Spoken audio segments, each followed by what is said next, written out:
बिस्मिल्लाहिर्रहमानिर्रहीम अल्लाहुम्मा सल्ली अला मुहम्मद सल्लल्लाहु अस्सलाम वालेकुम। आज की रेसिपी है बहुत ही स्पेशल।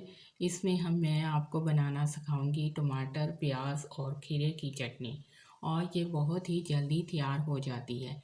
अगर आपका खाने को कुछ नया चाह रहा है, दिल कर रहा है, तो आप ये चटनी बना के एंजॉय कर सकते हैं। वैसे भी बारिश का मौसम है और इस मौसम में ये चटनी जो है बहुत ही अच्छी और लजीज लगती है। और ये बनाने में जितनी जल्दी बन जाती है उतनी ही ये टेस्टी होती है।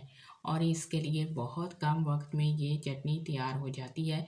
आप इसके लिए टमाटर लेने हैं। 6 अदद मैंने टमाटर लिए हैं और उनको अच्छी तरह से धो लिया है और फिर खुश्क कर लिया है। फिर इसको दरमियान में से कट लगा लेना है। और इस तरह कट लगाने से ये होगा कि ये हम चेक कर लेंगे कि टमाटर अंदर से ख़राब तो नहीं है। और ये आपने सुरख टमाटर लेने हैं, क्योंकि बाज़ दफ़ा ऐसा होता है कि टमाटर हम ले लेते हैं, सब्ज़ी लेते हैं, तो वो अंदर से ख़राब होती है और बाहर देखने में बहुत अच्छी लगती है। इसलिए हम इसको दरमियान में से कट लगा लेंगे।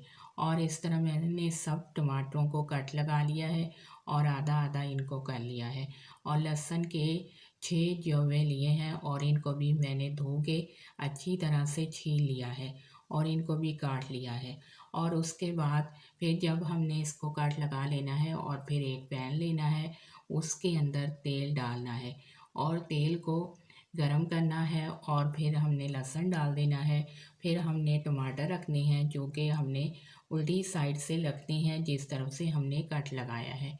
और फिर उसके बाद हमने ढक्कन दे देना है और इनको हमने हीट देनी है। और जब हम इसको हीट देंगे तो फिर उसके बाद इनको दूसरी तरफ से इनकी साइड चेंज करके फिर ढक्कन रख देना है। फिर इस तरह होगा, इनका छिलका जो है वो नरम हो जाएगा। इसको हमने चेक कर लेना है। अगर इसका छिलका नरम है तो पहले सब टमाटरों को उनकी साइड चेंज करनी है और देखनी है, और ये अच्छी तरह से ये गलने चाहिए, क्योंकि हमने इसकी चटनी बनानी है। और इसका छिलका भी नरम हो चुका है। इसको फोक या चम्मच की मदद से उतार लेना है। और जब ये छिलका नरम हो जाएगा ये आसानी से उतर जाएगा। और इस तरह ये अगर छिलका नहीं उतारेंगे तो ये खाने में भी अच्छा नहीं लगेगा। फिर हमने इसको मैश कर लेना है। आप इसको ब्लेंडर में डाल के भी मैश कर सकते हैं। और मैंने देखा कि ये नरम है, इसी में मैं इसको मैश कर लूँगी। और इस तरह सारे टमाटर जो हैं अच्छी तरह से मैश कर लेने हैं। साथ ही लहसुन भी इसके अंदर मैश कर लेना है और इसका बहुत ही अच्छा सा टेक्सचर तैयार हो जाएगा। फिर इसके बाद आधी चम्मच कश्मीरी लाल मिर्च, आधा चम्मच नमक, आधा चम्मच सफ़ेद मिर्च, आधा चम्मच ज़ीरा, आधा चम्मच काली मिर्च और ये अचार जो कि ऑप्शनल है। आपको अगर पसंद नहीं है तो आप इसमें शामिल ना करें।